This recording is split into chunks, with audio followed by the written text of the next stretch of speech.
Saya sebenarnya biasanya acara gini, acaranya internal anak-anak mahasiswa, mahasiswi. Kok iki jeneng mburi tua-tua barang kayak sopo? Dulu pernah muda. Oh, kayaknya dulu pernah muda kayaknya. Kenapa kita sasar anak kampus dan anak sekolah, Bapak Ibu? Awalnya saya membuat gerakan ini adalah saat pandemi tiba. Bagaimana saat pandemi datang, dinyatakan pandemi COVID-19, semua aktivitas tertutup, close, pengajian close. Tapi anehnya waktu itu banyak tempat nongkrong di Jogja yang buka. Orang ngaji nggak boleh, tapi warung kopi yang besar-besar itu boleh, Pak. Saya saat itu punya prinsip, pandemi ini harus melahirkan kreativitas. Yang bagi orang pandemi itu masalah, bagi saya peluang. Itulah yang dimaksud dengan orang optimis. Apa bedanya orang optimis sama orang pesimis? Orang optimis melihat peluang dalam masalah, sementara orang pesimis melihat masalah dalam peluang. Saat orang bingung mencari uang, saat orang bingung bagaimana menghadapi pandemi, justru bagi saya sebuah peluang. Saya nggak perlu keluar dari kamar, di ruang tamu kamar pribadi saya, cukup buka HP. Saya waktu itu live Instagram dan live Facebook. Ternyata Pak Rektor, saya itu bisa menilai siapa pengguna Facebook, pengguna Instagram, pengguna TikTok melalui kelompok umur. Kalau Gen Z itu mereka lebih senang dengan TikTok. Milenial sampai usia 40 tahun lebih dikit itu banyak Instagram. Nah, yang sepuh-sepuh kayak Pak Rektor ini biasanya Facebook. Iya. Karena kalau Pak Rektor pakai TikTok ya nggak pantas. Masa Rektor goyang pargoy kan nggak pantas. Makanya banyak nenek-nenek itu usia 60 tahun masih punya Facebook. Kayak kemarin setahun bulan yang lalu ada nenek-nenek follower saya update status di Facebook jam 11 malam. Nenek-nenek janda. Apa statusnya? Ada nggak yang mau jadi imamku? Akhirnya langsung saya komentari, ada Mbah. Siapa Gus? Israel. Awis tua kok datang gula imam. Nah, saat itu saya mencoba kajian melalui Zoom pertama kali setelah pandemi. Luar biasanya apa Bapak Ibu? Instagram saya waktu itu, follower saya baru 1,5 juta waktu itu. Yang nonton live itu sekitar 18.000 orang. Kemudian di Facebook ditonton 10.000 orang. Itu artinya sekali kajian saya ditonton 28.000 orang. Facebook dan Instagram. Nah, hari kedua saya sudah dapat telepon dari pihak endorsement. Gus Miftah kajian online ya? Iya, boleh nggak kita endorse? Disitulah kemudian saya berpikir, ketika kamu tidak terlahir sebagai orang yang kaya dan cerdas, maka jadilah orang yang kreatif dan bekerja keras.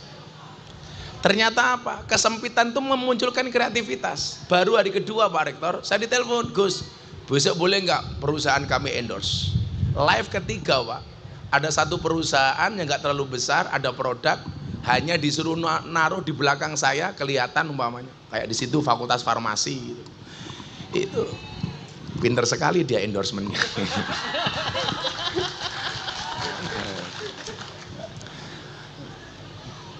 Fakultas-fakultas yang jelimet itu farmasi, apoteker, kedokteran, teknik, kuliah yang angel, rampung kuliah golek kerja yo laup tambah angel itu. Oleh kerja yo bayari titik, serepot. Saya dulu mikir begini Dok. Oh kalau ini olahraga. Juara dunia. Juara dunia apa Pak? Panjat tebing. Oh panjat tebing. Kalau di sini juga banyak juara dunia Pak Ibu-ibu. Maido bojone. Ternyata memunculkan kreativitas. Ada perusahaan Gus, boleh nggak kita naruh nama di belakangnya Gus Miftah saja? Pertama kali saya, yang ketiga kalinya Pak, saya mendapat endorsement pertama, saya dibayar 50 juta 1 jam. Nah, setengah tahun kemudian setelah Lebaran, saya melihat banyak tempat nongkrong itu rame, ngopi macem-macem, padahal masih pandemi, tapi pengajian nggak boleh. Kita lihat di media sosial, salah satu kecenderungan orang takut COVID itu adalah belajar agama. Dan ternyata banyak yang salah milih guru. Orang banyak takut mati gara-gara COVID, maka kemudian belajar agama. Celakanya apa? Dia milih guru yang salah. Maka kemudian menjadi Islam yang keras. Kalau nggak ekstrim kanan, ekstrim kiri. Padahal yang diajarkan oleh mbah-mbah kita, Mbah Hasyim Asy'ari, Mbah Wahid Hasyim, oleh pendiri-pendiri NU, Islam yang diajarkan kepada generasi kita adalah Islam yang wasatiyah. Wa kadzalika ja'alnakum ummatan wasaton. Umat yang moderat. Tapi saya melihat kecenderungannya apa? Banyak orang yang milih guru-gurunya salah. Termasuk di dalam memberikan pandangan dan kritikan kepada pemerintah. Sehingga waktu itu mohon maaf, pandangan berbangsa kita itu antara like and dislike saja, suka dan tidak suka. Celakanya adalah kalau orang suka, sejelek apapun dia tetap suka, tapi kalau dia sudah benci sebaik apapun tetap benci. Contoh orang-orang pembenci pemerintah waktu itu, apapun yang dilakukan pemerintah salah, Pak. Salah semua pokoknya. Ada COVID dibilang rekayasa. Begitu COVID, masyarakat nggak boleh keluar dari rumah, karantina, dikritik lagi. Kita mau makan apa? Pemerintah memunculkan gerakan BLT, bantuan langsung telas. Pandemi berkepanjangan, kemudian minta vaksin. Vaksin muncul dicurigai, minta sertifikasi halal. Sertifikasi halal muncul, kemudian apa problem kemudian? Minta supaya presiden disuntik pertama kali. Presiden mau, minta disuntik secara live. Live sudah dilaksanakan, orang cerewet lagi. Jangan-jangan vaksinnya Pak Presiden beda dengan rakyat secara keseluruhan.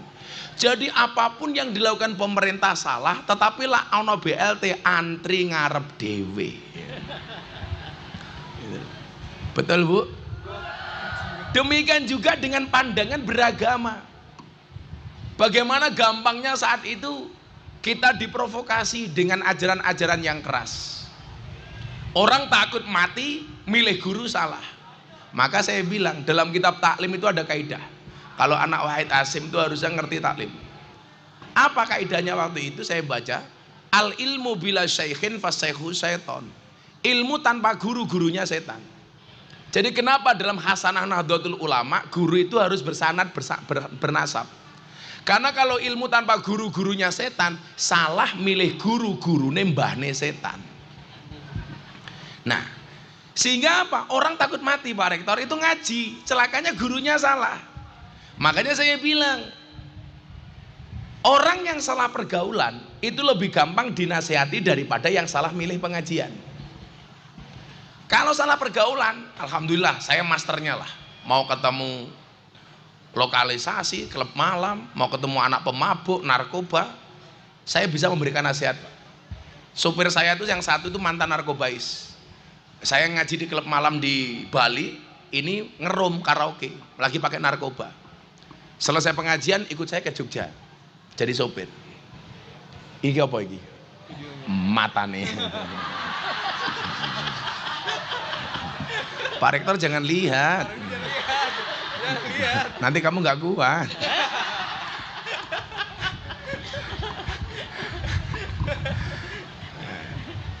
Jadi kalau cuma salah pergaulan, itu dunia saya lah. Makanya kenapa saya waktu itu dapat julukan presiden para pendosa dari anak-anak ahli maksiat itu.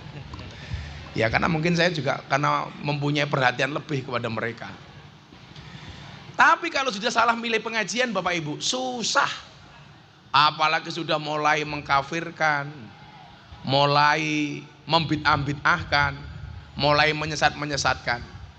Ini menjadi problem. Dan saya ini selalu menjadi korban untuk itu. Dikafirkan, dibid'ahkan, disesatkan. Saya ceramah di gereja dibilang kafir, semacam-macam lah. Sehingga bagi saya ini menakutkan. Ada nggak video saya ceramah di gereja? Nah, ini ya ini. Amanat Agung. Kok nggak ada suaranya? Di saat aku menggenggam tasbihku dan kamu menggenggam salibmu. Di saat aku beribadah ke Istiqlal, namun engkau ke katedral. Di saat bioku tertulis Allah Subhanahu wa Ta'ala dan biomu tertulis Yesus Kristus. Di saat aku mengucap Assalamualaikum dan kamu mengucap Salam. Di saat aku mengeja Al-Quran dan kamu mengeja Alkitabmu. Kita berbeda saat memanggil nama Tuhan. Tentang aku yang menengadakan tangan dan kau yang melipatkan tangan saat berdoa. Aku, kamu, kita. Bukan Istiqlal dan katedral yang ditakdirkan berdiri berhadapan dengan perbedaan namun tetap harmonis. Andai saja mereka memiliki nyawa, apa tidak mungkin mereka saling mencintai dan menghormati antara satu dan yang lainnya. Terima kasih. Salam. Assalamualaikum warahmatullahi wabarakatuh. Ini saya ceramah tahun 2021 di acara peresmian Gereja Bethel Indonesia di Jakarta Utara. Diposting sama sahabat saya, Master Deddy Corbuzier itu, dalam waktu sehari ditonton 7 juta viewer. Dikomentari 100.000 lebih. Hah? Kenapa? Kok tahu apa? Kok mau? Ya, ini bagus pertanyaannya. Kenapa kok mau begitu ya? Ya terserah aku. Oke, tak jelasin. Bu, acaranya ini bukan acara peribadatan, tapi acara peresmian. Yang diundang seluruh tokoh agama. Ada Kristen, Katolik, Hindu, Buddha, Konghucu. Darmo Gandul, Gandul Mbah Darmo nggak ada waktu itu. Nah, ada MUI, Majelis Ulama Indonesia. Ada FKUB. Kebetulan waktu itu pihak gereja survei kepada jemaat. Mau nggak kita menghadirkan tokoh muslim untuk ceramah? Dikasih beberapa nama tokoh Islam. Ternyata jemaat 100% vote Gus Miftah. Alasannya apa? Ternyata ada survei di kalangan Nasrani, 7 tokoh muslim yang paling disegani dan dihormati di kalangan orang Nasrani. 1 muncul nama Kiai Haji Abdurrahman Wahid Gus Dur almarhum. Nomor 2 almarhum Kiai Haji Hasyim Muzadi, mantan ketua umum PBNU. Yang ketiga almarhum Kiai Haji Zainuddin MZ, dai sejuta umat. Yang keempat almarhum Buya Syafi'i Ma'arif, mantan ketua umum Muhammadiyah. Yang kelima Profesor Dr. Quraisy Shihab, jelas muallif kitab Tafsir Al-Misbah. Yang keenam Profesor Dr. Said Agil Sirot, mantan ketua umum PBNU. Dan yang ketujuh Miftah Maulana Habibur Rahman.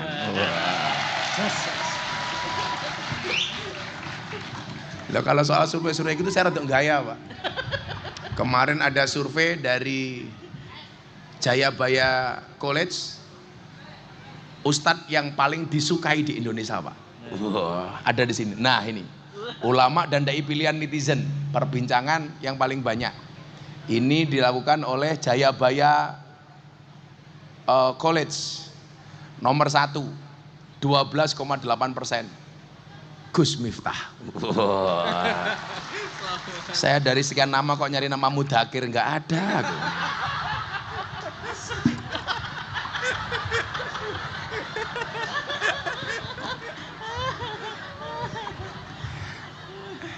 Ya insya Allah Pak Rektor nggak viral di dunia tapi viral di akhirat insya Allah. Ya mosok viral ngenteni mati. Kita doakan Pak Rektor panjang umur lah. Jadi orang sedunia mati, Pak Rektor hidup sendiri. Saya ngopi dulu Bapak. Di dunia ini hanya 2 hal yang bisa membuat saya Pak Rektor. 1 kopi, 2 istri. Ya. Masih 1 ya. Tapi ya ahnya baru 1 Pak Rektor. Karena istri saya 1. Ya saya nggak mungkin nambah. Karena saya tipe suami yang seperti tikus, mlebu metu lenge mung siji.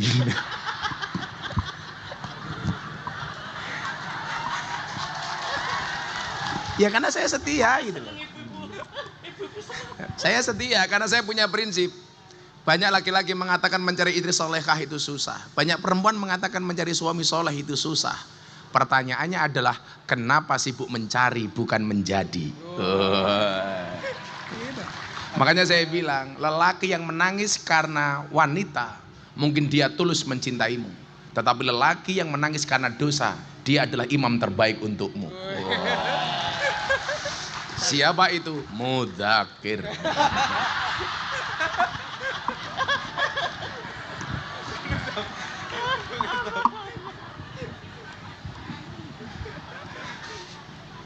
Mahasiswanya senang banget, terbalaskan dendamku. Nah, karena banyaknya pemahaman yang salah itulah puncaknya adalah waktu itu ada survei Pak Rektor. Ini surveinya di Jawa Timur. 37% siswa dan mahasiswa di Jawa Timur terpapar paham radikalisme dan intoleransi. Nah, saya dianggap sebagai tokoh yang sering berbicara tentang toleransi dan radikalisme. Saya pas ceramah di gereja ini, kita lanjutkan tadi pertanyaannya kenapa Bu ya. Jadi yang pertama itu, saya diminta. Maka saya datang bersama tokoh agama yang lain. Kebetulan yang disuruh ceramah saya. Saya nggak ada beban dong, wong saya biasa kok diundang di gereja di luar peribadatan. Saya ceramah bagaimana wala tasubbul ladina yad'una min dunillah fayasubbullah adwam bi ghairi ilm. Kalau kamu pengen Tuhanmu tidak dihina, ya jangan menghina Tuhannya orang lain. Kalau kamu pengen agamamu tidak dihina, jangan menghina agama orang lain. Dan fine. Saya keluar gereja juga biasa-biasa saja. Selesai diposting sama Master Daddy, ditonton jutaan kali, hinaan, hujatan semuanya mampir ke saya Pak. Miftah kafir.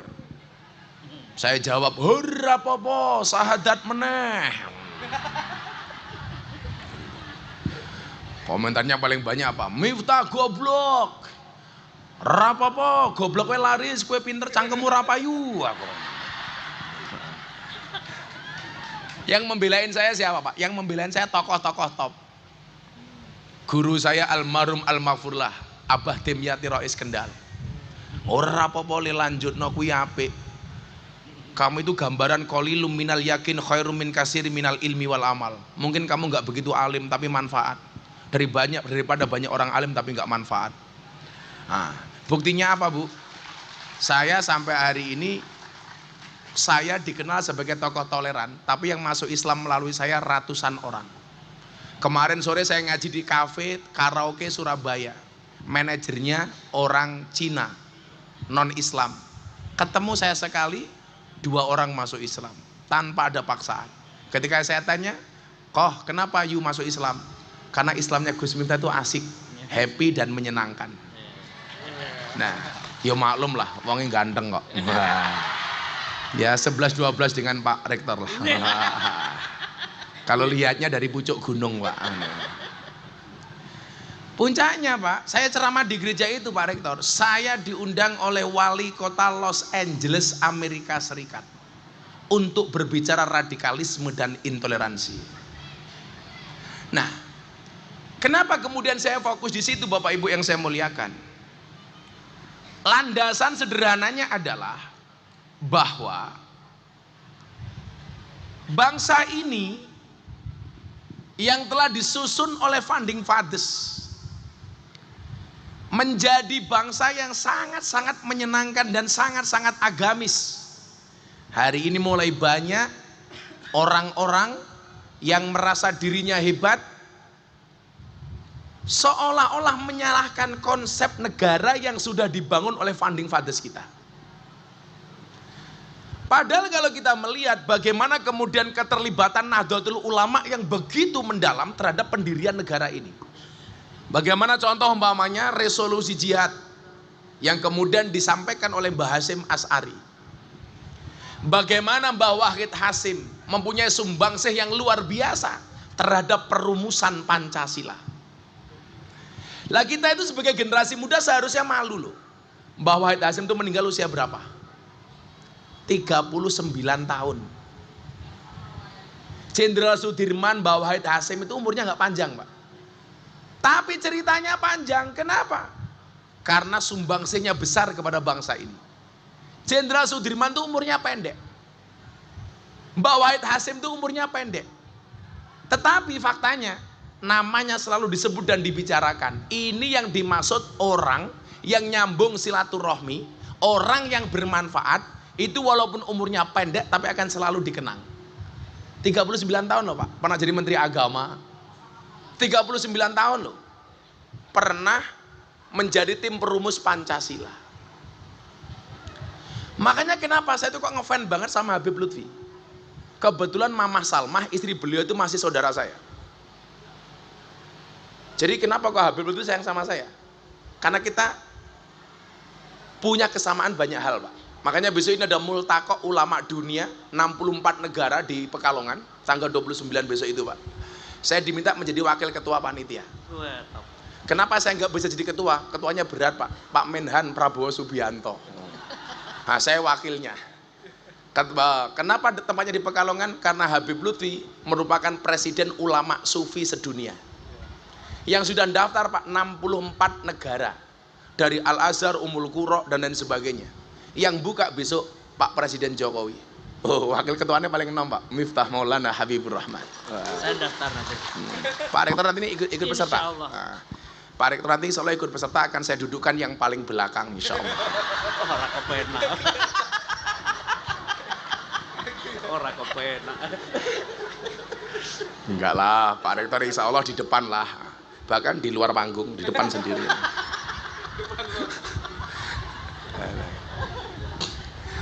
Nah, maka saat saya berbicara di acara Forum Investor Daily Summit 2022, Forum Investor Dunia yang dihadiri sama Pak Presiden Jokowi, saya diminta memberikan ceramah waktu itu, bulan Oktober. Ini besok saya diminta ceramah lagi. Oh ya ini Pak, saya diminta ceramah di Forum Investor Daily Summit 2022. Nah ini, Investor Daily Summit. Ini bulan Oktober tahun kemarin Pak. Lah Oktober ini saya dapat undangan 2 kali dari Presiden, Forum Investor Daily Summit 2023, sama Sumpah Pemuda bersama Presiden dengan 16.000 milenial di Indonesia Arena. Mungkin kalau dihitung-hitung Pak, kader muda NU yang paling sering ceramah di hadapan Presiden adalah Miftah. Wah, tos Pak. Saya kemarin terakhir Ramadan itu, yang forum silaturahim ketua umum partai politik. Ada Pak Prabowo, ada Pak Zulkifli, ada Pak Erlangga, ada Caimin, ada Mardiono, sama Presiden Jokowi, sama para menteri. Saya diminta menjadi imam sholat duhur dan tausiah. Maka hari itu Indonesia yang mimpin bukan Pak Jokowi, saya selama 5 menit. Kenapa? Karena saya imam sholatnya Pak Jokowi. Saya mau sholat tengok ke belakang, sawu sufufakum fi sholah, luruskan dan rapatkan softnya di dalam sholat. Pak Jokowi jawab, enggih Gus, bagus. Manut aku ragu ya. Aku takbir, Pak Jokowi melu takbir. Aku rukuk, Pak Jokowi yo melu meneh. Aku sujud melu, aku salam yo melu meneh. Rampung salam tak delok, cie melu aku cie. Paling Pak Jokowi jawab cuak.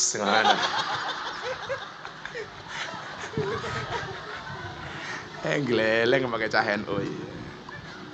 Nah, saat itu saya bicara itu, bagaimana itu Pak ceramah saya yang viral, yang saya bilang bahwa mengkritik pemerintah itu boleh harus dengan jalan yang lemah lembut, sebagaimana Harun dan Musa memberikan kritikan kepada Fir'aun. Fakula lahu qawla layyina. Itu kan viral. Lah nggak enaknya viralnya itu gara-gara itu ceramahnya setahun sebelumnya, 6 bulan atau 8 bulan sebelumnya. Tapi ceramah saya itu untuk ngerespon yang ceramahnya Cak Nun yang mengatakan Pak Jokowi Fir'aun. Sehingga orang-orang mengatakan Gus Miftah bermusuhan dengan Cak Nun. Enggak.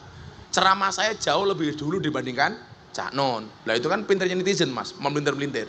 Pokoknya kita doakan mudah-mudahan Cak Nun segera sehat. Amin. Amin. Bagaimanapun beliau adalah guru bangsa. Cak Nun orang luar biasa. Nah, saya bilang bagaimana kemudian dulu Allah mendesain pemimpin yang zalim, kafir, bahkan ngaku Tuhan sekalipun, kita nggak boleh ngomong kasar. Nah, saat itu Pak Jokowi bilang sama saya, Gus, gerakan Gus Miftah ini bagus banget ya. Namanya apa Gus? Gerakan saya namanya gerakan moderasi, Pak. Berbangsa dan beragama yang happy dan menyenangkan. Makanya saya bisa masuk ke semua lini. Pendeta Gilbert dan jaringan gereja GPI di Indonesia itu akrab banget dengan saya. Ramadan kemarin saya membuat buka puasa bersama Gus Miftah, dihadiri 300 pendeta dari semua aliran. 300 pendeta buka puasa bersama. Yang puasa saya sendiri. Wah. Saya waktu itu bilang, Pak Pendeta tahu nggak kenapa orang Kristen itu ke gereja cuma seminggu sekali? Kenapa orang Islam sehari 5 kali ke masjid? Kenapa, Gus? Ya, orang Kristen itu cukup ke gereja seminggu sekali karena sedekahnya tinggi 10%. Makanya cukup seminggu sekali. Lah orang Islam harus 5 kali sehari. Kenapa? Karena cuma 2,5%. Titik kok, ya bola bali ku dunia aku. Wong Islam ke 2,5% aja nggak jalan kok, Pak. Ekonomi syariah. Ekonomi syariah susah. Pokoknya pelit awake dhewe itu. Kalau pengajian kayak gini, Pak, ada kotak infak. Kok ibu-ibu dompetnya 100.000, 50.000, 1.000. Kira-kira yang dimasukkan 100.000 apa 1.000? 1.000, Pak. Ndelok munyok ning kebun binatang sangune 100.000. Ndelok Gus Miftah infake 1.000. Berarti larang kiai napa munyok? Munyok gitu loh. Jenengan lu yang ngajeni kiai napa munyok?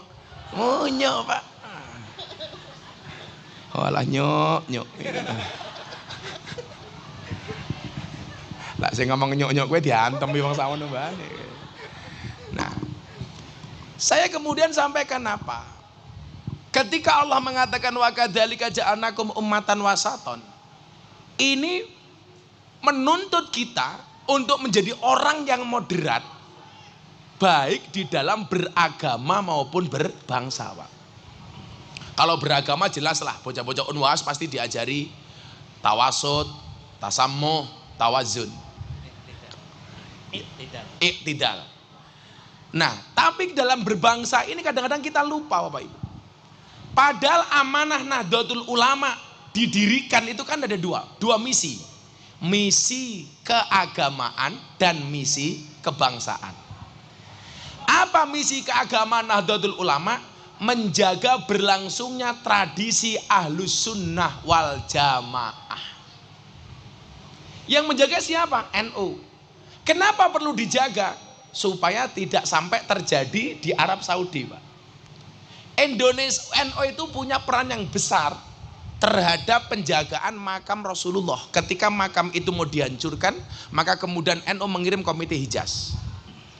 Dulu Arab Saudi itu sama dengan kita, Pak. Yono tahlilan, yasinan, sholawatan, manakipan, maulutan. Hilang itu sejak kapan?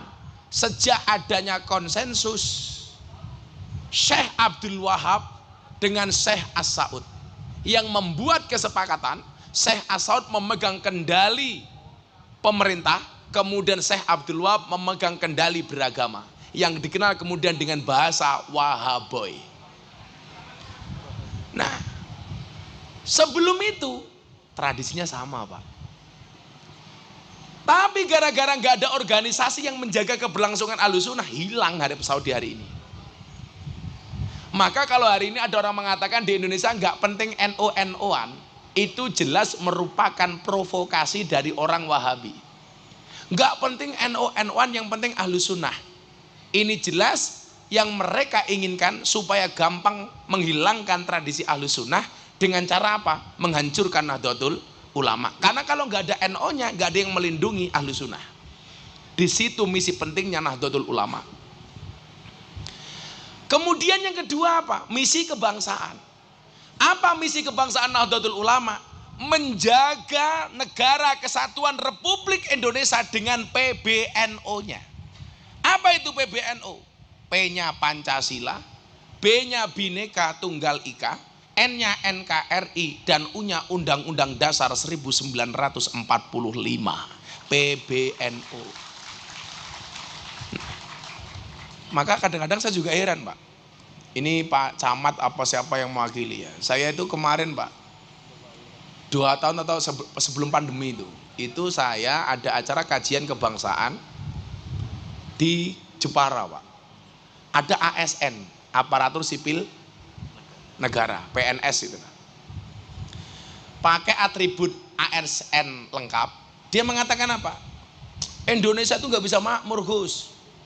Kan kita tanya jawab. Nanti kita tanya jawab, Bu. Bapak Ibu mahasiswa terutama, silakan tanya. Kamu tanya, saya jawab, saya bayar. Satu pertanyaan 300.000. Oh, Kiai Sugih kok. Padahal Pak Mudakir.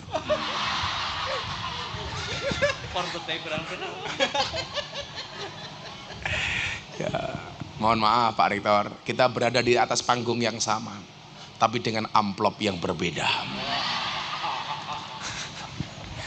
Ya, manusia berada di atas bumi yang sama, tapi dengan takdir yang berbeda.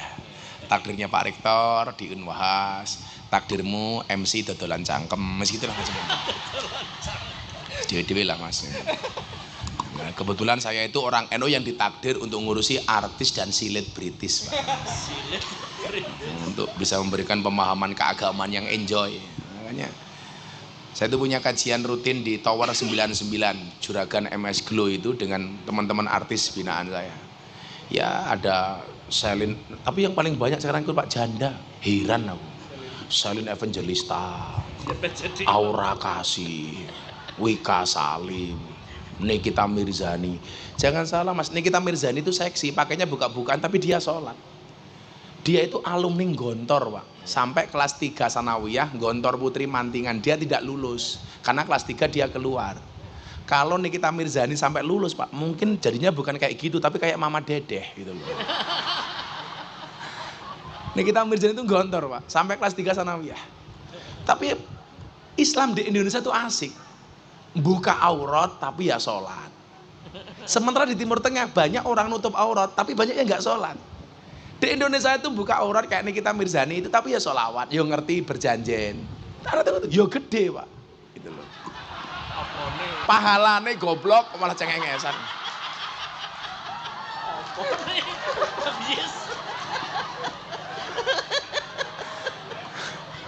Pahalane Pak Polisi, pahalane. Kamu mikir apa?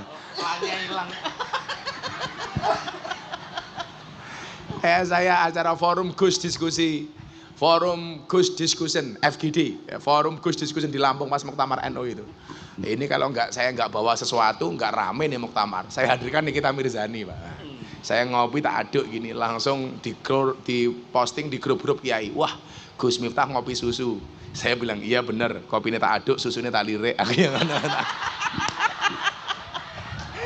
cangkemnya bosok. Karena aku jadi ingin. Ya, karena laki-laki itu seperti soda, Pak. Kalau ketemu susu pasti gembira. Soda gembira. Kamu tahu kenapa namanya susu? Karena jumlahnya 2. Kalau 1 su. Kalau 3 susu. Ya susu. Makanya kalau saya minum kopi nggak pernah mau pakai susu, Pak. Karena kopi susu itu membingungkan. Kopi ini ngajak melek, susu ini ngajak turun.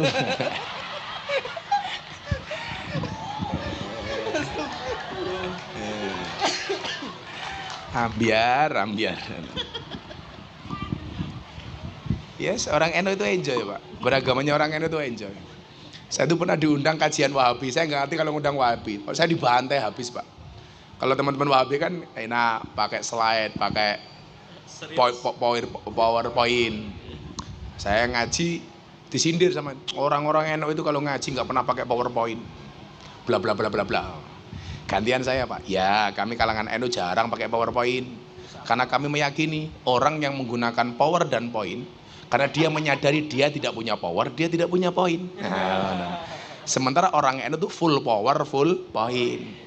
Mereka bilang lagi, saatnya kita kembali kepada Al-Quran, saatnya kita kembali kepada Al-Hadis. Wah, saya ditanya, kok NU nggak begitu, Gus? Iya, NU nggak pernah teriak-teriak saatnya kembali kepada Al-Quran, saatnya kembali kepada Al-Hadis. Kenapa? Kiai NU tidak pernah berteriak saatnya kembali kepada Al-Quran. Karena Kiai NU tidak pernah meninggalkan Al-Quran, tidak pernah meninggalkan Al-Hadis. Lah kenapa kok banyak orang-orang teriak kembali kepada Al-Quran, kembali kepada Al-Hadis? Karena mungkin selama ini mereka meninggalkan Quran, meninggalkan hadis. Yang gitu, Pak. Ya, jadi ya beragama kita tuh santai aja itu loh. Aku lah ngomong abot-abot ibu-ibu ini ngomong masuk kayak masalah kalau bojone perang, utangnya oke, tandur panen, fresh care entek, segin kare ra kuat tuku, tungkae meletek-meletek, wes. Mana aku percaya itu loh, mahasiswa kok jilbabnya abang, bajunya abang tua, nara percaya aku. Masuk ini mahasiswa kan.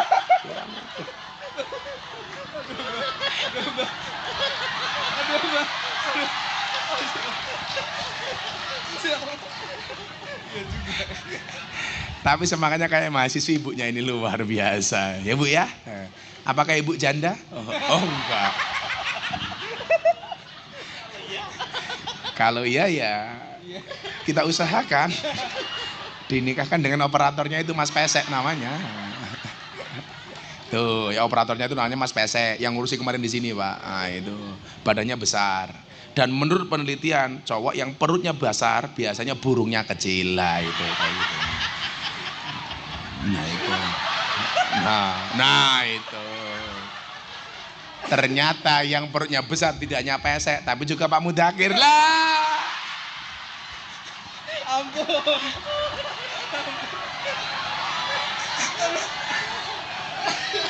Itu penelitian, bukan saya yang bilang. Laki-laki yang perutnya besar, burungnya kecil. Kalau nggak percaya, ayo kita sepil.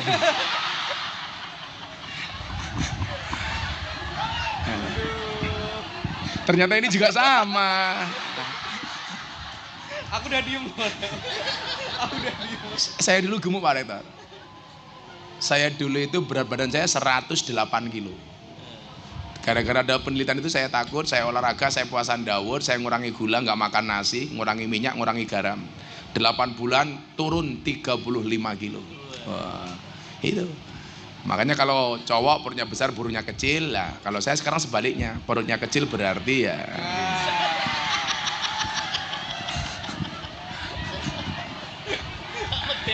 Mati. Ya kalau ibu-ibu mau pola kayak saya yang gemuk itu masih bisa kurus. Kalau ibu-ibu mau kurus, ikuti kayak Gus Miftah, puasan Daud. Saya udah puasan Daud yang terakhir 8 tahun. Saya jarang makan nasi. Saya kalau minum kopi harus pahit. Nah, kalau ibu-ibu nggak kuat melakukan itu, pengen kurus gampang. Suaminya suruh menikah lagi. Itu pasti ibu-ibu kurus, mergo pikiran. Saya bojone rapi 5 bulan wis kuru Bro. Setahun stroke. Kamu tahu stroke itu penyakit apa? Stroke itu penyakit yang diakibatkan gara-gara adanya ketidakseimbangan antara stroke gaji dan stroke belanja. Lah itu. Stroke. Nah, sallu ala Nabi Muhammad. Lah misi kebangsaan inilah yang hari ini kemudian perlu kita revitalisasi, Pak Rektor. Jangan sampai mahasiswa apalagi berbau NU memiliki pemahaman yang radikalis, memiliki pemahaman berbangsa dan beragama yang intoleran umpamanya. Kenapa NU cara beragamanya kok seperti ini, Pak? Menjaga kebangsaannya seperti ini.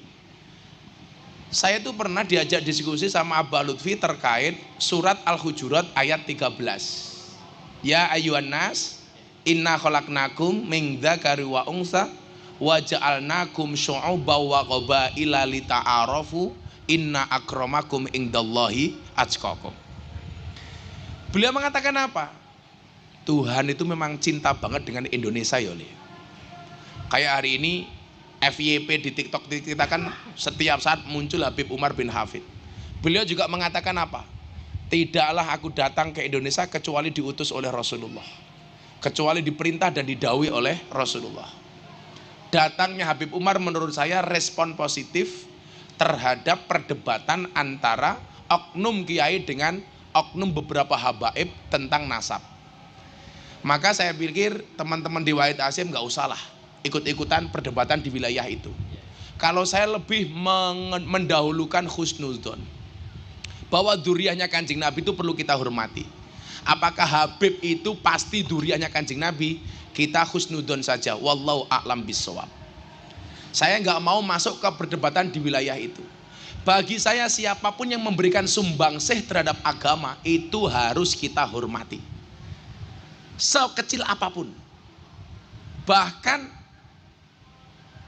seperti apapun, kita ingat dengan apa yang dikatakan oleh Sayyid Abdullah Al-Haddad terkait dengan duriyahnya Nabi.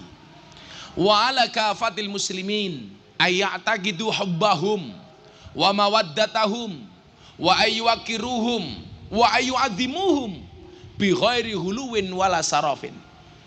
Kepada duriyahnya Nabi, hendaknya orang Islam itu menghormati, memuliakan dengan sewajarnya tanpa melampaui batas. Saya itu kan agak marah gara-gara apa Pak Mudakir? Gara-gara ada yang menanyakan kepada saya tentang nasabnya Habib Lutfi. Saya bilang kalau kamu meragukan nasabnya Habib lain, saya nggak ada urusan. Tapi kalau kamu mempertanyakan nasabnya Habib Lutfi, bagi saya ini bukan su'ul adab tapi biadab. Sekelas Habib Lutfi loh kamu ragukan. Beliau itu Rais Am seumur hidup Jatman, Presiden Ulama Sufi sedunia, One Team Press, yang sumbangsihnya kepada negara ini sudah begitu besar. Kok masih diragukan bahkan dihinakan? Kan kurang ajar Pak. Gitu loh. Jadi Habib Umar mengatakan, tidaklah aku datang ke Indonesia kecuali diutus oleh Rasulullah. Maka mudah-mudahan perdebatan antara oknum kiai dan oknum habaib, ayo kita sudahi sajalah. Apalagi kita orang NU Pak. Umpama kuwi ngapusi dudu Habib, ya piyek-piyekno kuwi ya wong Islam. Inna akramakum indallahi atqakum. Mulya mergo takwani. Lah dengan orang non Islam saja kita bisa akur kok. Masa hanya dengan orang dengan embel-embel dalam oknum dalam tanda kutip Habib kita nggak bisa akur. Pak Rektor kalau ke pondok saya, besok saya ulang tahun pondok itu seminggu penuh. Dari tanggal 31 malam saya campur sari sama Cak Percil sama Cak Kirun. Yang lucu anak saya umur 7 tahun. Cak Imin datang ke pondok saya, "Bah, Cak Imin itu apanya Cak Percil?" Bedanya cuma satu saya bilang, kalau Cak Percil banyak pendapat, kalau Cak Imin banyak pendapatan, bilang gitu. Tanggal 1-nya saya reokan, malamnya festival hadroh, tanggal 2 Pak saya pengajian kebangsaan, akan dihadiri sama Mas Gibran, Wali Kota Solo, Pak Erick Thohir, Pak Safruddin DMI, termasuk Marcel Widianto stand up comedy, itu orang Nasrani tapi ngaji sama saya Pak. Kenapa? Karena kampung saya itu 60% Katolik. Lah saya dengan orang Katolik aja bisa akur kok. Masa dengan orang dengan hembel-hembel Habib saya harus bermusuhan, kok ada-ada saja. Selatan rumah saya Pak, itu rumahnya pengurus gereja. Utara rumah saya kuburan. Dan seumur hidup saya tidak pernah bertengkar dengan tetangga utara saya. Subhanallah. Luar biasa. Masa tak antem di kuburannya Pak itu loh. Kalau masuk ke kampung saya Pak, itu kuburannya rata-rata salib Pak. Ya kita fan-fan saja. Terus tanggal 3 paginya saya jalan sehat, panitianya orang-orang Nasrani. Tanggal 8-nya saya ke konser kebangsaan. Nah, ini komplit ini acaranya ini. Wah, kayak Percil, Guyon Maton, Abantos, Abah Kirun, Erick Thohir, Wirda Mansur, Gibran, Tinggal Gofilin, Reok. Wah. Terus hari pagi, minggu paginya jalan sehat Triswaka, Nabila, Hello Band. Wah.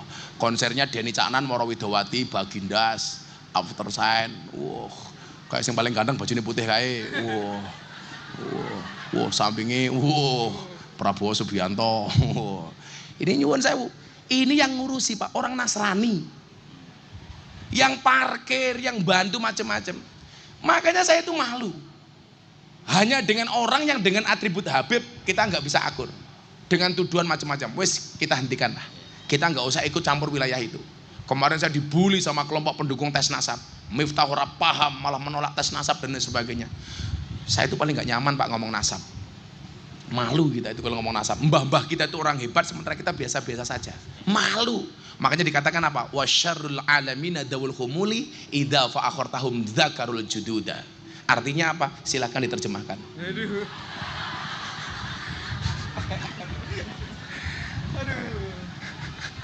Itu jurusannya HI. Oh, kamu jurusannya HI. Hubungan ora HI. Hidupnya ingah-ingih. Kalau HI itu bisa jadinya apa? Diplomat gitu. Jurnalis. Oh, jurnalis, humas protokoler.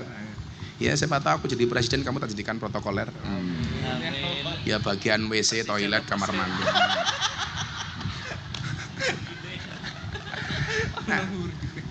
Maka kita harus mempunyai pemahaman kebangsaan yang pas, secara moderat.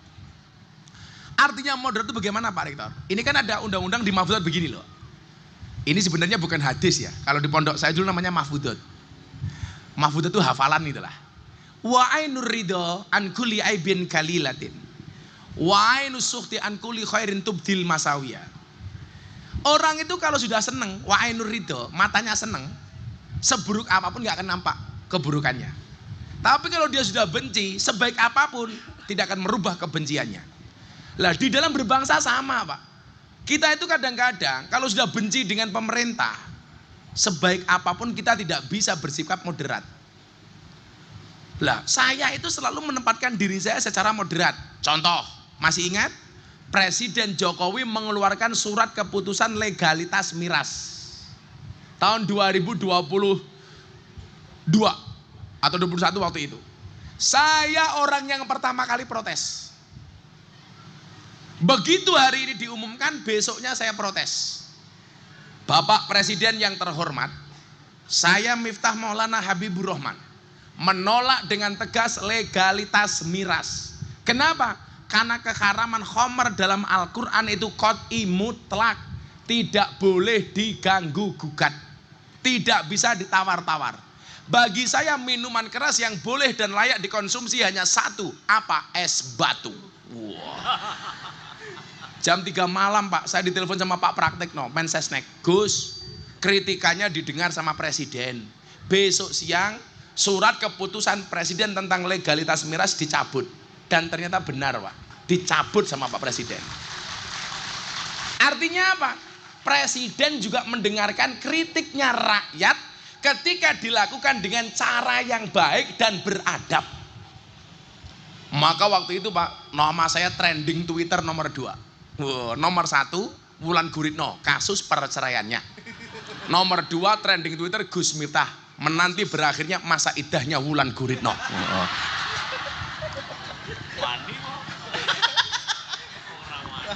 Pertanyaannya Pak Rektor, wani Pak? Saya itu tipe suami setia Pak. Karena saya punya prinsip, lelaki yang hebat bukan lelaki yang mencintai banyak wanita, tetapi mencintai satu wanita dengan banyak cara. Saya harus ngomong seperti itu. Kenapa Pak Rektor? Karena direkam kamera. Konangan bojoku mudar Pak. Saya pinter-pinter kiai Pak Rektor, digetak bojone goblok dadak.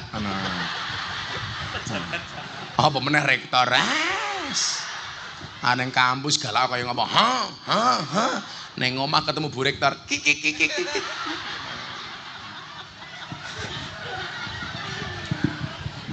Bawa kapolsek lho dan rame lah, neng kantor kaya macan, neng omah ya kaya kucing kok. Wong wedok dilawan. Wong wedok iki menangane ra umum kok. Aku yang gumun kok. Klaster manusia terkuat di muka bumi adalah mak-mak. Mila aku ra seneng karo wong lanang. Wong kok menangane ra umum. Ternyata ya wong gawe film ya pinter, Pak. Bukti yang menunjukkan bahwa perempuan itu menangan. Delala setiap judul film yang menakutkan itu pasti bintang filmnya perempuan, Pak. Nyi Roro Kidul cewek, Nyi Blorong cewek, Nini Pelet cewek, Nenek Sihir cewek, Mak Lampir cewek, Wewe Gombel cewek, Susana cewek, Kuntilanak cewek, Suster Ngesot cewek, Sundel Bolong cewek. Kesimpulannya apa? Kesimpulannya sudah jelas. Makhluk yang horor dan menakutkan serta mengerikan adalah cewek. Biasanya kaosnya kuning, Pak, biasanya. Viral ya.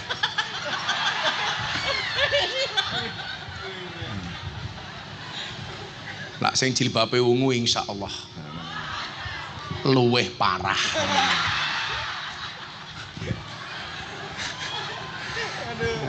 Tapi lah film-film sing lucu-lucu Pak Rektor. Rata-rata bintang filmnya lanang, Pak. Mr. Bean cowok, Dono Kasino Indro cowok, Unyil cowok, Shinchan cowok, Ipin Upin cowok, Tom and Jerry cowok, SpongeBob cowok, Popeye cowok. Kesimpulannya apa? Makhluk yang lucu dan menghibur dan selalu menjadi korban adalah cowok. Itulah alasan Pak Rektor, kenapa hewan korban itu pasti jantan, bukan betina. Sapi jantan, unta jantan, domba jantan, kambing jantan. Kenapa semua hewan korban itu jantan bukan betina? Soalnya kalau betina mohon maaf mengalah saja tidak mau, apalagi berkorban. Kok keting aku? Wong kok menangane ra umum. Ning dalan ya ngono, rating kiwa. Suwe yo ora menggok-menggok niku ya. Ya wong wedok kuwi Pak itu. Gitu. Jan. Kadang-kadang yo horor, ratingnya kiri beloknya kanan. Makanya dulu ada himbauan dari lalu lintas, hendaknya naik motor tidak menggunakan sandal. Itu bukan kewajiban himbauan Pak. Aku mikir ngopo, ternyata untuk meminimalisir dampak dari kecelakaan. Lagian kalau ibu-ibu naik motor pakai sandal jepit Pak, itu polisi takut. Karena kalau ditilang polisi berpotensi sandal jepit ngenapui cangkeme polisi Pak. Wong wedok dilawan ndane. Jan. Angel. Ya. Maka moderat itu kita, kalau baik ayo kita dukung, kalau salah ayo kita kritisi. Karena memang pemerintah tidak anti kritik. Tapi tentunya kalau toh kemudian kita mengkritik, kita gunakan kaidahnya Nabi Musa dan Harun ketika mengkritik Fir'aun. Faqulalahu qawlan layyina. Berbicaralah dengan kalimat yang baik. Lah, apa kemudian kita punya presiden seperti Pak Jokowi itu lebih hina dibandingkan Fir'aun? Kok kita ngomong kasar sama Pak Jokowi? Makanya saya itu nggak seneng Pak. Kalau anak tanya, "Les, kamu tahu nggak siapa presiden Indonesia?" Jokowi. Ini bahasa yang kurang tepat. Mbok yo dibiasakan sopan, Bapak Jokowi. Le siapa wakil presiden? Ma'ruf Amin. Iki kiai lho le aku. Mbok yo Bapak Kiai Ma'ruf, kan enak toh itu. Sopo rektore? Mudakir. Ojo. Wis bayare titik. Dosa. Beliau ini orang baik. Maka saya berpesan karena beliau orang baik, tolong Pak Rektor jangan dikubur sebelum mati.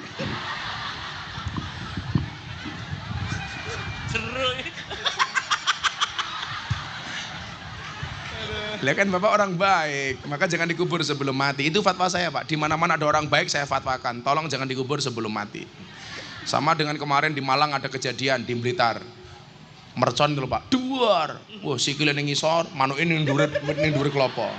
Saya langsung mengeluarkan fatwa, haram hukumnya menyalakan petasan di mata ulama. Itu haram hukumnya. Haram, nggak boleh. Ya kan haram hukumnya menyalakan petasan di mata ulama, itu haram, nggak boleh. Betul, setuju? Itu loh. Nah, haram hukumnya mendoakan orang mati, itu haram. Matio ini haram, nggak boleh. Ngenteni mati baru didoakan Pak. Mungkin seperti itu Bapak Ibu moderasi kita, bahwa kita harus bersikap moderat baik dalam berbangsa maupun beragama secara proporsional. Untuk selanjutnya kita dialog, dipandu oleh MC modalnya cocot. Silakan yang bertanya. Baik, terima kasih dan saya siapkan uangnya dulu yang bertanya sama kaos. Kami persilakan untuk teman-teman semua yang sudah hadir di sini, boleh langsung angkat tangan. Saya akan pilih berapa Abah ini? Berapa dulu? Cewek 2, cowok 2. Oke, cewek 2. Oke, silakan kakak yang ada di belakang Bunda Rara. Satu lagi cewek. Oke, silakan. Oke, monggo, silakan. Sebelah sini satu. Oke, kakak yang ada di tengah boleh. Boleh. Suruh maju aja. Langsung maju ya. Yang putra monggo, Bapak silakan. Maju aja, maju sini. Se. Aku ki bingung main ngombe degan kon. Monggo silakan panitia boleh pilih bantu. Cok, meneng to iki lho. Aku buka degan ra iso iki lho. Kene rani saya bantu dulu ya. Ra usah iki lho, panitia iki kurang ajar kok. Panitia boleh dibantu? Nyugo dadak kon buka dhewe lho ya, jan wong kene iki jan. Ora niat iki lho. Mohon dibantu mungkin panitia. Wis ora amplopan. Kon buka dhewe. Iki lah aku dikenai pasal undang-undang darurat sajam minggu aku ngawur. Oi, panitia buka kedegane, Cuk. Kami persilakan. Mungkin mohon izin. Jangan Pak Rektor, jangan. Mosok rektor kan buka degan gitu loh. Iki ra niat nyuguh iki. Sebentar Mas, tak deganan dulu.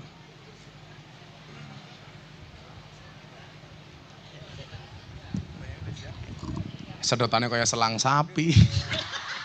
Ya cangkemku gede-gede yo lho, Cah.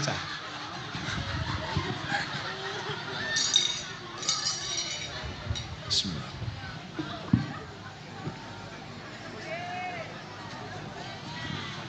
Ayo sini. Sini aja biar nggak panas. Oke. Nanti kamu kurus Silakan. loh. Langsung kurus. Sini mau nak berikan ben panas. Ya Allah, sawak bokong kabeh ya Allah.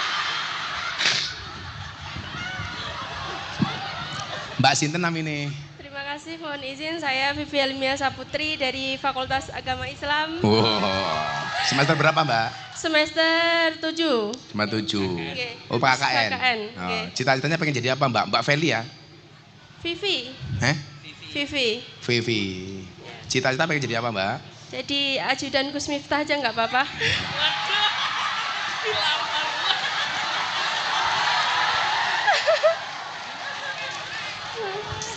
Hatiku rasane lara. Pertanyaannya Mbak Vivi. Mohon izin Pak Rektor. Sini saya nggak apa, duduk saya nggak apa. Sama santai aja, anggap aja panggung sendiri. Oke. Ngapunten Gus. Itu jari kamu itu aksesoris sama nutupi bokong gitu. Dua-duanya. Oh, dua-duanya. Ya Allah. Kamu bilang, sorry saya gemuk karena makan nasi. Daripada kamu kurus makan hati. Iya. Kamu gemuk kok, tapi masih muat di hatinya Pak Rektor. Iya.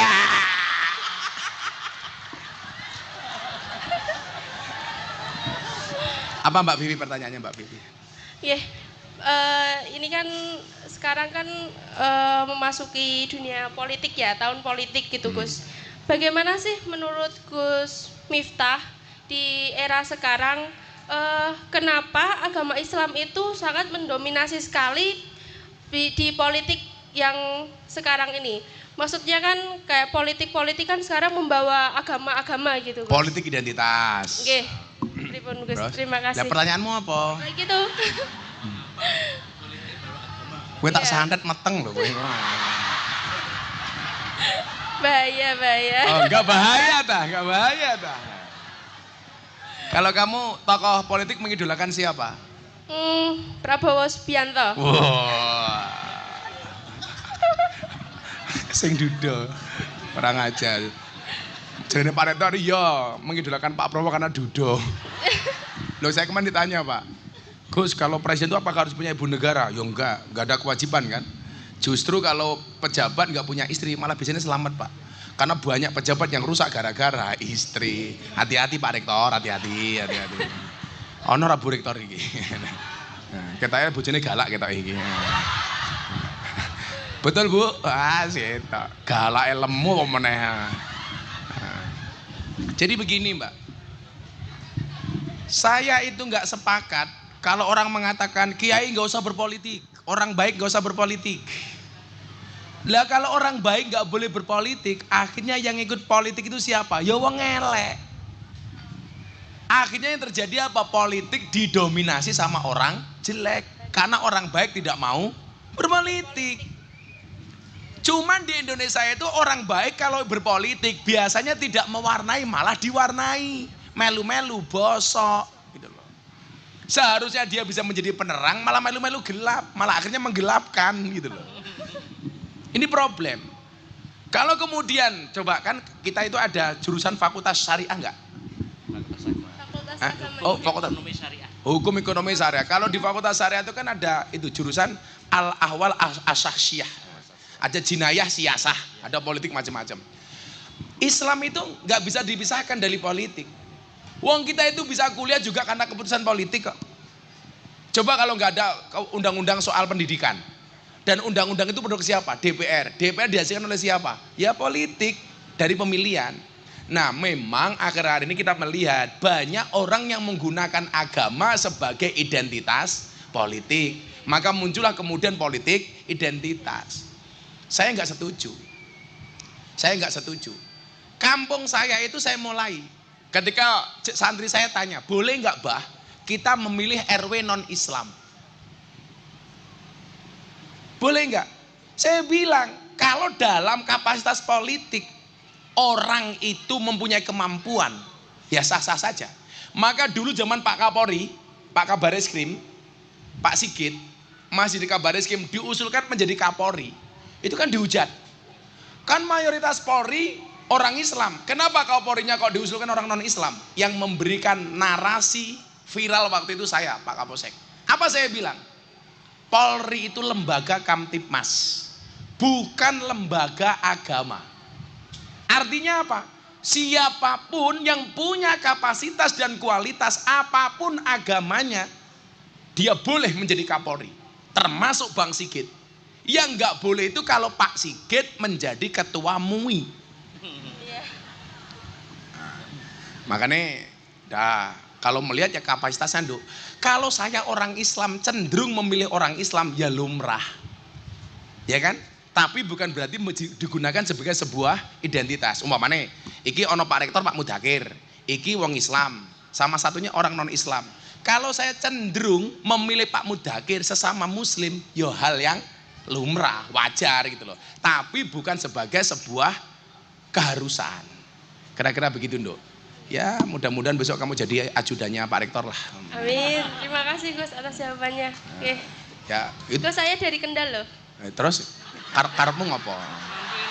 Mampir. Oh. Iki moro-moro kon ngelamar iki tak cilaka lagi aku.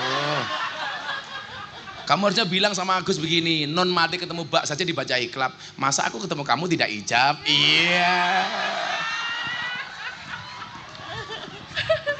Terima Makasih Gus. Vivi. Mudah-mudahan segera ketemu jodohnya Vivi. Amin. Terima kasih. Anaknya Gus. Pak Rektor. Oh.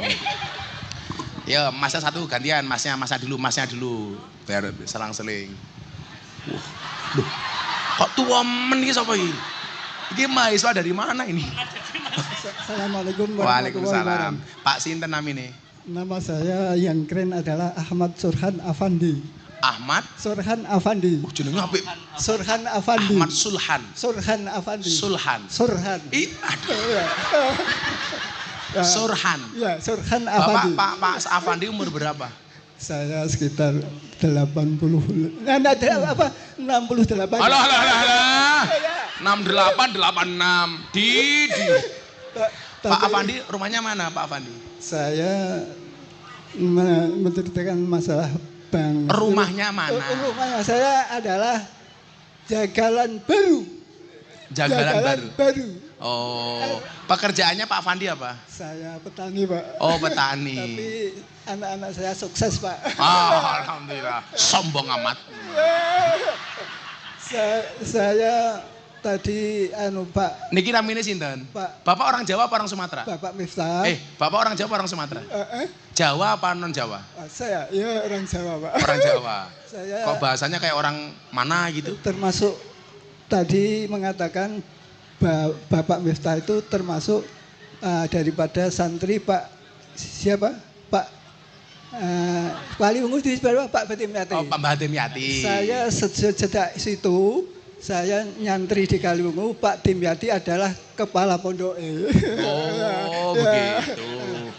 Sumpah aku ora paham aku sumpah. Nggih, dulu sama Mbak Dim, kepala pondoknya. Yang saya tanyakan itu, Pak, Nah.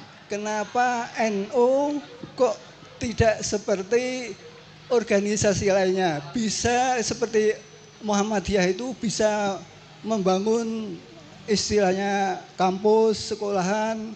Kok orang NU kok tidak bisa membangun, maka penganutnya banyak, Pak. Gimana, Pak? Itu. Ini Unwahas yang bangun Muhammadiyah ya ini ya? Tapi dalam nanti Pak dari TK sampai posnya. Rektornya ra trimo.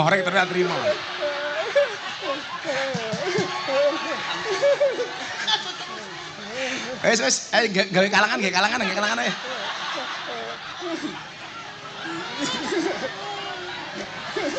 Pak Afandi. Yang pertama kita lihat sejarah Pak Afandi.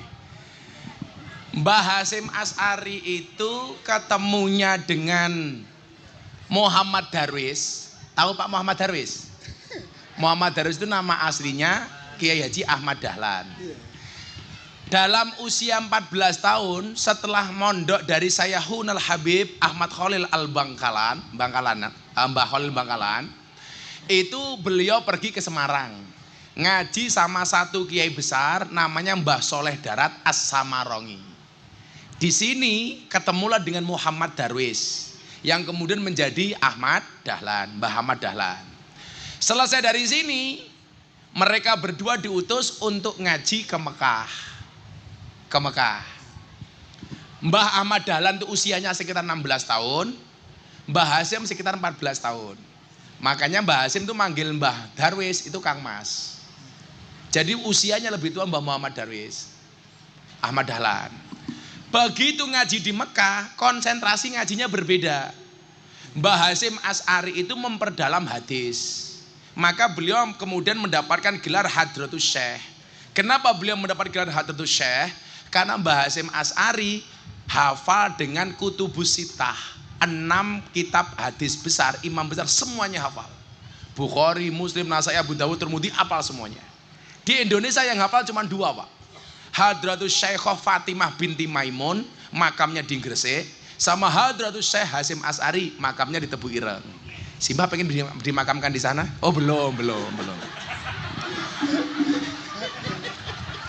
Aku senang Mbah Afandi gaul di pertanyaan ini. Ini kritik membangun dari seorang Mbah Surhan Afandi Al-Kendali. Nah, sementara Mbah Ahmad Dahlan itu tidak konsentrasi kepada hadis, tapi kepada ilmu-ilmu modern. Maka begitu pulang ke Indonesia, hasilnya berbeda, Pak. Mbah Hasyim fokus kepada pengembangan pendidikan di lingkungan pesantren dan keumatan. Mbah Ahmad Dahlan fokus ke lingkungan pendidikan lebih umum dan modern. Maka yang dibuat bukan pondok pesantren, tapi sekolah umum. Di mana-mana ada SD Muhammadiyah, SMP Muhammadiyah dan lain sebagainya. Sampai perguruan tinggi Muhammadiyah. Karena fokusnya Mbah Hasyim kepada pendidikan dan ekonomi. Maka di mana-mana kok ada rumah sakit PKU Muhammadiyah. Sementara Mbah Hasyim fokus kepada pendidikan tradisional dan keumatan. Maka lakon gawe kampus kita akui memang unggul orang Muhammadiyah, tapi lakon ngurusi umat lebih unggul orang NU. Itulah yang dimaksud dengan Iqra bismi rabbik. Iqra itu dimensi intelektualitas, bismi rabbik itu dimensi spiritualitas. Orang NU unggul secara spiritualitas, Muhammadiyah dengan kampus unggul secara intelektualitas. Walaupun sekarang intelektual muda NU nggak kalah sama orang Muhammadiyah. Apa bedanya NU dan Muhammadiyah? Bedanya wong Muhammadiyah dan wong NU, Pak. Biasanya lah wong NU gede atine, wong Muhammadiyah gede silahe. Akale kok ndase iki lho. Momet dasku itu loh. Makanya Iqra bismi rabbik itu nggak boleh pisah. Orang NU ya Iqra, ya bismi rabbik. Mempertajam intelektualitas, menguatkan spiritualitas. Orang NU belajar gawe perguruan tinggi mencontoh Muhammadiyah nggak ada masalah. Orang Muhammadiyah sekarang mohon maaf nyontoh gawe pesantren ala NU. Tapi udah dadi gitu loh. Lah makanya kita sinergi. Maka syair saya itu apa? Ada NU, ada Muhammadiyah, ada Muslimat, ada Aisyah, ada Aisyah. Semua akur jaga ukhuwah, Indonesia makmur, rakyatnya berkah. Amin. Semua akur jaga ukhuwah, Indonesia makmur, rakyatnya berkah. Salatullah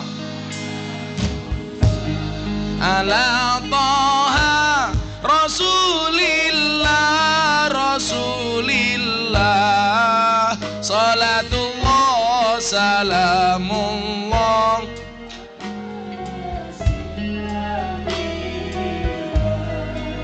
Salatullah salamullah ala Yasin Habibillah. Kalau Pak Afandi NO apa Muhammadiyah? NO ya. Bapak NO, Ibu Muslimat, Kakang Ansor, adik Fatayat, adik Fat. Tahlilane saben malam, mulai tahlilan padha nggawa rahmat yu. Berkat sing dipikir. Nanti rupane kaya besek kabeh. Sangel-angel. Pantesan rektore lemu. Berkatan wae. Nah, jadi ngaten Bang, kita nggak usah gengsi mengaku ya, kita belajar sama Muhammadiyah. Muhammadiyah juga belajar dengan NU, sehingga saling.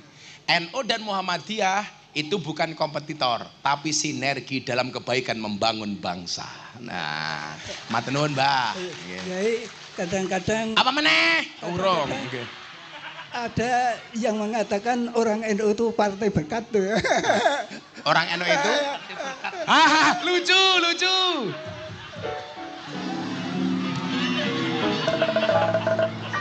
Betul, Mbah, betul, partai berkat. Lah aku sing gumun katanya NU partai berkat, kok Mbak Afandi guru. Jangan-jangan NU rasa Muhammadiyah. Ayo ganti Mbak E. Katanya anaknya Mbak Afandi kita ini.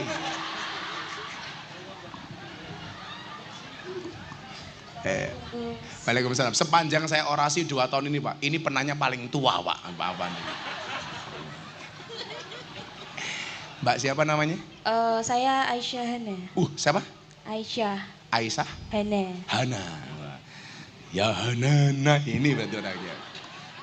Fakultas apa Hana? Kedokteran. Waduh dokter. Brr. Repot lan dibojo dokter esok Pak. Kamu suaminya masuk kamar, Papa cuci kaki dulu. Halah, repot. Sing penak kaya Vivi lho, guru agama. Guru masuk kamar, suaminya ditanya, Papa masih ingat pelajaran kemarin? Iya. Suaminya jawab, lupa Mama. Nah, langsung istrinya Vivi ngomong, ayo Papa ulangi lagi. Iya. Rencana dokter apa Nduk? Kedokteran umum. Kedokteran S1. umum. Dokter tuh pinter apa goblok menurutmu kamu? Jawab aja. Pinter, dokter tuh pinter apa goblok? Pinter. Masuknya tuh pinter Pak Rektor. Tapi begitu keluar jadi dokter dia goblok Pak. Buktinya apa? Kalau memang dokter itu pinter, kenapa setiap orang datang ditanya? Pak Rektor sakit apa? Kan goblok. Dokter itu yang pinter cuma satu menurut saya, dokter hewan. Enggak pernah ditanya, langsung disontek gitu loh. Ora ono sapi toko takoni sapi kuwi lara apa ora ono. Dokter. Semester berapa sekarang? Semester 7 Gus. Oh, KKN.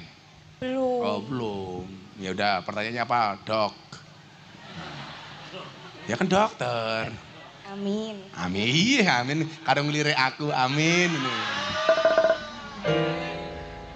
Dokter. Apa sama jenenge? Aisyah Hana. Dokter Aisyah Hana, spesialis kelamin. Kan ono. Lah, engko pasiene Mbah Afandi.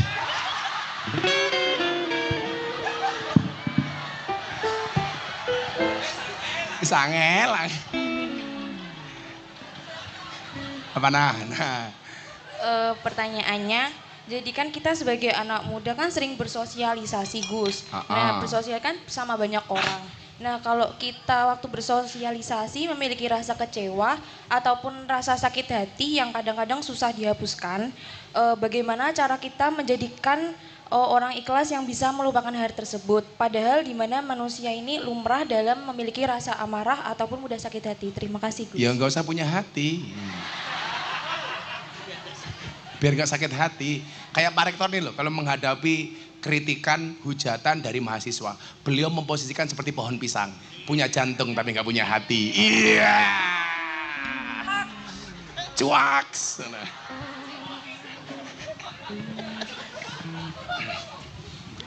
Di dalam tubuh manusia itu ada segumpal darah, hadise Mbak Hana.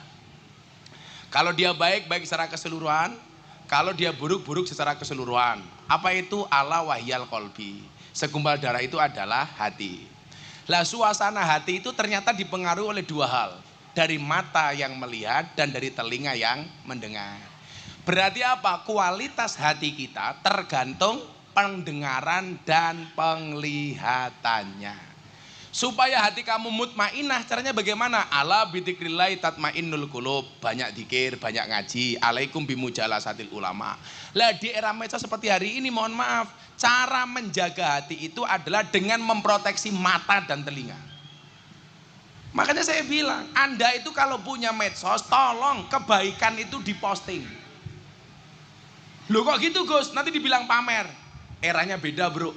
Kalau orang berbuat baik gak mau posting, akhirnya yang FYP di medsos itu adalah kemaksiatan. Cewek pakai jilbab, ngemut es krim. Mendelok.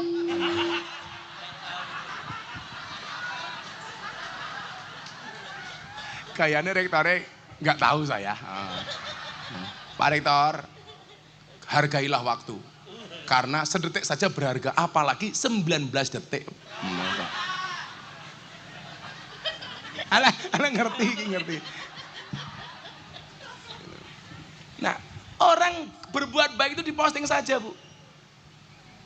Kalau kebaikan tidak kamu posting, maka yang dominan di media sosial itu kemaksiatan. Kenapa kok yang FYP banyak maksiat? Karena orang baik nggak mau posting kebaikannya. Apakah orang yang posting itu pasti pamer? Coba pakai pendapatnya Imam Ghazali. Sesuatu yang ditampakkan belum tentu riya, sesuatu yang disembunyikan belum tentu ikhlas. Tergantung niat. Menjaga niatnya. Contoh sedekah. Boleh nggak diposting? Boleh. Wong sedekah itu adalah sirra wa alaniyah. Bilaili wan nahar sirra wa alaniyah. Boleh malam hari, boleh siang hari, boleh terang-terangan, boleh tersembunyi. Makanya dulu zaman Raffi Ahmad, Atta Halilintar dihajar habis-habisan gara-gara sedekah diposting, giveaway dan sebagainya. Saya bilang lanjutkan. Supaya apa? Isinya yang FYP ini kebaikan-kebaikan. Kalau enggak isinya ya gawe konten mangan babi nganggo bismillah. Ngemut es krim. Kan aku jadi ingin gitu loh. Ingin gebuk cangkeme ngono lho maksudnya iki. Nah, maka dijaga aja Nduk, pandangan dan penglihatan kamu. Karena jendelanya itu. Suasana hati gampang dipengaruhi oleh itu. Penglihatan dan pandangan. Maka Imam Al-Ghazali mengatakan begini, orang itu berbuat baik dan berbuat buruk itu tidak dari hati, tapi dari mata yang melihat dan dari telinga yang mendengar. Dirangsang oleh otak, kemudian dimasukkan ke dalam hati, diputuskan mau berbuat baik atau berbuat buruk. Awalnya dari mana? Telinga dan mata. Maka nggak ada orang itu buta dan tuli sekaligus, nggak ada Pak Rektor. Karena kalau buta dan tuli sekaligus nggak ada jalan hidayah. Tapi kalau cuman buta bisu ada, tuli bisu ada. Tapi kalau buta dan tuli nggak ada. Bagaimana jalan hidayahnya? Adan yora krungu, diajari surat matanya yora sondelok. Maka nggak ada. Nah, jaga pandanganmu. Wah, kamu jangan lirik aku, nanti kamu naksir loh. Kan nanti Vivi cemburu. Tapi saya sama Vivi beda pemikiran. Nah, iya kan? Vivi mikir aku mikir Avandi.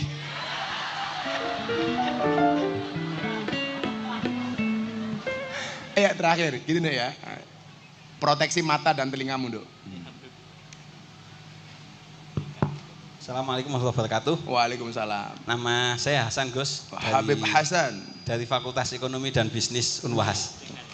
Ngeri sekali. Takoni ekonomi modar ya aku. Boten Gus, tanyanya yang mengenai radikalisme ini. Yang pertama tentang Wahabisme yang kalau di Ahlussunnah wal Jamaah sering dibid'ah-bid'ahkan sehingga akhirnya terjadi serangan balik. Tetapi kadang-kadang ketika serangan balik itu kadang-kadang dia omongi wes ngalah wae, jaga ukhuwah Islamiyah. Tapi dipentungi terus Gus, di bid'ah-bid'ahkan macam-macam. Bagaimana untuk merespon itu tapi sekaligus menjaga ukhuwah Islamiyah. Satu itu Gus. Yang kedua tentang radikalisme. Radikalisme ini kalau dari yang umum itu kan karena intinya karena kebodohan, khususnya kebodohan dalam agama, dan juga karena kemiskinan, enggak gue gawean, kadang-kadang dikasih gawean tapi kon pengajian yang ngaji yang bodoh, dan ini sering kali terjadi di perguruan tinggi yang orang-orangnya pintar, haus cari agama, tapi kemudian yang menyediakan pengajian itu yang kayak gitu. Itu banyak terjadi di perguruan tinggi yang umum, termasuk di BUMN. Termasuk di BUMN, Gus. Karena itu mungkin naik kuliah di Unhas saja gitulah, biar nggak terpapar radikalisme. Nggih. Kuliah di mana? Maka sebaiknya di Unhas saja. Unhas saja. Supaya tidak terpapar radikalisme itu. Insya Allah tidak terpapar. Tetapi radikalisme tadi kan karena dua hal tadi, kebodohan agama, semangatnya ada, tapi nggak punya ilmu, dicekoi begitu saja sudah ketipu gitulah bahasanya gitu. Yang kedua karena kemiskinan, yang sehingga kalau Abah Lutfi juga sering menyatakan sekarang ini penting kalau kemudian bikin aksi untuk pengembangan ekonomi umat, karena untuk ya orang sekarang butuhnya itu, kadang-kadang akhirnya dikasih kerjaan, suruh ikut pengajian, terpaparnya juga dari situ. Nah, tapi sayangnya, mohon maaf Gus, kira-kira kalau di NU ini tadi gerakan ekonominya juga belum kelihatan. Nah, bagaimana untuk mungkin membangkitkan itu dan untuk dalam rangka sekalian dakwah ekonomi mungkin gitu. Sekian, assalamualaikum warahmatullahi wabarakatuh. Waalaikumsalam warahmatullahi wabarakatuh. Keren sekali nih Habib pertanyaannya ini. Beb, ini sekarang di Mekah itu, di Arab Saudi, dengan dominannya Muhammad bin Salman, itu menjadi tanda-tanda kematian Wahabi di Arab Saudi. Karena Muhammad bin Salman itu mencabut dan meratifikasi konsensus Syekh As-Saud dengan Syekh Abdul Wahab pada abad ke-18. Yang kemudian Wahabi begitu dominan di tanah suci. Sekarang Kiai sudah diratifikasi. Jadi konsensus itu sudah tidak berlaku. Maka hari ini Arab Saudi itu telung sumi. Bahkan kebablasan. Contoh, saya ketemu dengan cewek di restoran Mat'amusin, restoran Cina, yang masih masuk Bidayatul Haram, tanah haram lah. Itu cewek nggak pakai jilbab. Saya tanyakan iseng, ini tanah haram kok nggak pakai jilbab? Alasan dia apa? Pemerintah kami sudah menghapus kewajiban perempuan untuk menggunakan jilbab, apalagi niqab. Niqab itu apa? Cadar. Dan lucunya apa? Soal fashion, orang Indonesia itu cewek-ceweknya berkiblat ke Arab. Orang Arab hari ini berkiblat ke Amerika. Dan orang Amerika mulai pakai kemben seperti orang Indonesia. Jadi muter-muter ini Pak. Ya, apalagi anak-anak kita yang berada di Taiwan, di Hong Kong Pak. Kan saya besok ini tanggal 26 langsung berangkat ke Taiwan, pengajian sama teman-teman di Taiwan. Kadang-kadang Pak, dari sini pakai jilbab, begitu nyampe Hong Kong, melu-melu, pakaiannya kayak Lisa Blackpink. Wah, ini. Ora pantes Pak, kalau Lisa Blackpink itu kan asik, badannya tinggi, ya, bodinya mulus, tungkaknya halus. Lah bocah Semarang, ya Allah, tungkaknya meletek-meletek, kakinya belang-belang. Pakaiannya melu-melu kayak Lisa Blackpink. Akhirnya nggak jadi Lisa Blackpink tapi Lisa Black Rubo gitu loh. Yang pengen saya sampaikan apa, Bib? Kematian Wahabi di Arab Saudi itu akan membawa dampak yang luar biasa bagi Indonesia. Kenapa? Karena begitu mereka terusir mati di Arab Saudi, mereka akan mencari lahan subur untuk mengembangkan Wahabinya. Dan di mana itu lahan subur, Bib? Indonesia. Disitulah kemudian orang NU harus lebih cerdas. Maksud saya apa? Ibu bapak melu tahlilan. Sekarang tidak hanya melu tahlilan itu Anda sekedar taklid, tapi harus ittiba. Apa bedanya taklid sama ittiba? Taklid itu ikut tanpa tahu dasarnya. Ittiba ikut yang tahu dasarnya. Sehingga amalan kita di dalam Ahlus Sunnah ini tidak hanya ikut-ikutan, tapi yang ngerti dasarnya. Inilah yang saya maksud, orang NU dituntut harus lebih cerdas. Konco-konco banser, kowe ngopo kok manakib le? Kudu ngerti dasare. Kowe ngopo melu tahlil le? Kudu melu ilmune, ngerti ilmune. Kowe ngapa kok albar janji? Kenapa kamu kok selawatan? Kenapa kok kamu melu torekot dan lain sebagainya? Harus didasari dengan keilmuan. Keilmuan ilmiah dan amaliyah. Artinya menurut saya Unwahas ini mempunyai peran yang sangat penting. Saya itu sekarang kuliah 3 tempat, Pak.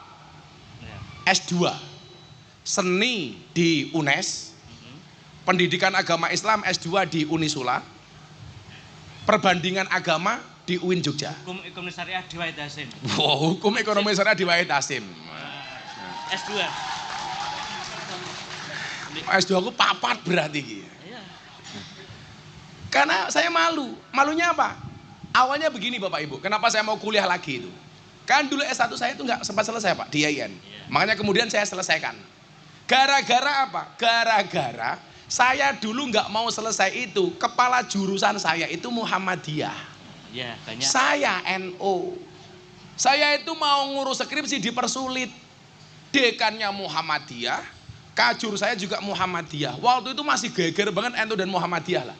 Saya mau setor judul skripsi saja, sudah ditolak. Lak sing gawe kowe ra bakal tak tompo. Akhirnya waktu itu saya banting, ra bakal tak rampung ke kuliahku, cok. Rampung aku ngono. Waktu itu Pak Kapal, jengkel aku itu. Walaupun sekarang sudah tak sewani, Pak, saya minta maaf ya, dulu saya emosi. Dia juga minta maaf. Iya Pak, aku lara emosi kok awakmu Pak, aku ora dadi viral Pak. Mergo kowe enggak nampa skripsi aku kondang Pak aku. Kondang gara-gara rampung skripsi nih Pak. Maka saya selesaikan lagi. Gara-gara apa? Saya ngaji di Malang, ada anak kecil naik panggung. Kamu pengen jadi apa nak kalau besar? Saya pengen jadi kayak Gus Miftah. Wah, lah kenapa nak? Enggak rampung kuliah saja terkenal, matek ya aku. Diwalik. Maka sejak saat itu saya putuskan saya lanjutkan kuliah saya lagi. Saya target setahun 2 tahun ini selesai S2 3 tempat. Tahun depan saya doktor. Tempat Wahid Hasim. Tempat Wahid Hasim Pak. Iya. Aku nanti Vivin deketi aku terus Pak. Vivi kan lulus. Udah lulus Pak ya. Yang golek liyane Pak, masa lemu Pak. Iya. Saya hanya apa? Bahwa orang NO tidak boleh berhenti belajar. Kita itu kan emosional kenapa menghadapi orang Wahabi? Karena kurang ilmu Pak. Nah, saya pikir ini menjadi gerakan bersama ya. Konco-konco Banser tak kandani lho ya. Kalau kamu ngawal kiai pengajian macam-macam kayak. Lah iso begitu kiai ning panggung, Banser duduk paling depan. Melu ngrungokke pengajian. Jangan ngatur kiai panggunge kiai ini wis ning panggung, Bansere minggat ning ruang transit malah mbadok. Aja le, mangane bar pengajian wae ngono lho. Setuju ya le ya itu loh. Kiai ini sing dikawal ngaji tak delok kok Bansere ilang. Teng transit bah mangan, walah iki aku ngono. Kan Banser undang-undangnya 1 Pak, wani mati tapi jangan sampai lapar. Rawani lapar. Itu Banser, luar biasa pokoknya. Nang yo kuwi lho, aku kadang-kadang Banser gawe protap lho. Aku kadang-kadang mumet tok. Lapangan ning lapangan rame gitu Pak. Saya turun dari mobil. Banser lak ngaman kayak aku, kaya tersangka ning kantor polisi. Dicengkiweng ngene iki lho. Iki piye to iki aku ngono. Aku ki kiaimu, Cok. Aku ngene. Mumet das gue aku mbek diamanke ngono, dinguenekke Pak. Aduh, sing diamanke iki jamaahe ora kiyaine. Kaya mambengi ning Jombang, wis ngliwati jamaah akeh biangan malah aku disengkiwe ngene iki. Aduh, lagi teko panggung iso modar ya aku ngono. Oke, semono gak karo kanca-kanca Banser iki. Insyaallah besok kiai masuk surga yang awal Banser. Amin. Karena bukan keamanan Wahid Hasim Banser. Banser semua. Makanya besok kiai masuk surga yang aman kan juga Banser Pak gitu loh. Karena Banser kan tugasnya survei lokasi. Nah, jadi sebelum kiai masuk surga, surganya disurvei sama Banser. Nah, begitu surganya siap, Banser Sherlock. Nah, kan kiai ini mlebu surga, Banser metu meneh. Banser yang di transit Gus, kena motor.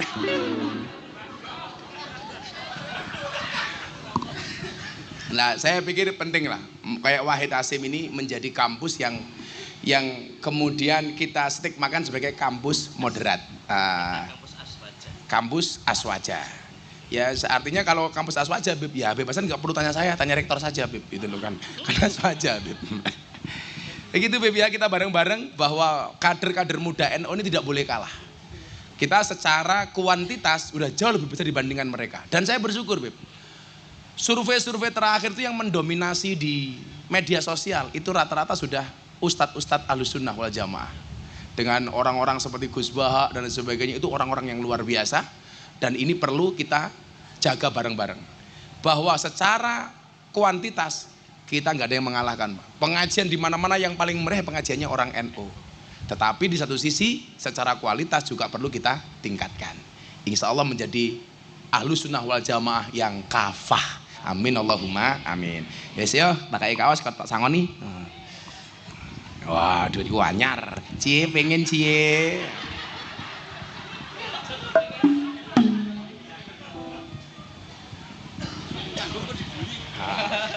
Tak tim Beb. Oh, ya Allah. Ekonomi Beb.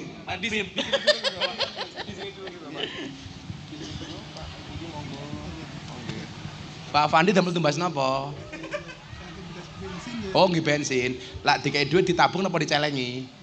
Ditabung, jangan dicelengi. Makanya ada bayi tabung, nggak ada bayi celeng. Kita foto dulu. Ya, Vivi disangoni apa dinafkahi? Iya. Terima kasih Gus. Langsung tinggal bebasan. Ya Mbak Dokter. Ya foto ya foto. Oke. Beb sini Beb, sini. Foto sini Beb. Enggak apa-apa Beb. Pertanyaan saya, apakah kaosnya muat untuk Vivi gitu?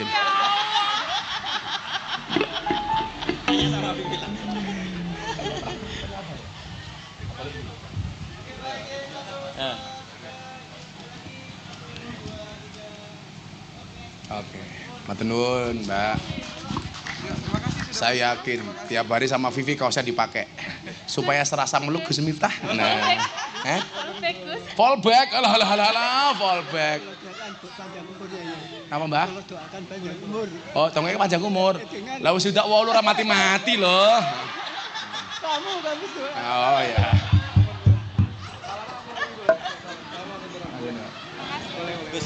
Beb, makasih Beb. Betul tadi loh Gus. S2-nya di sini. Insya Allah. Ya, selawatan yuk.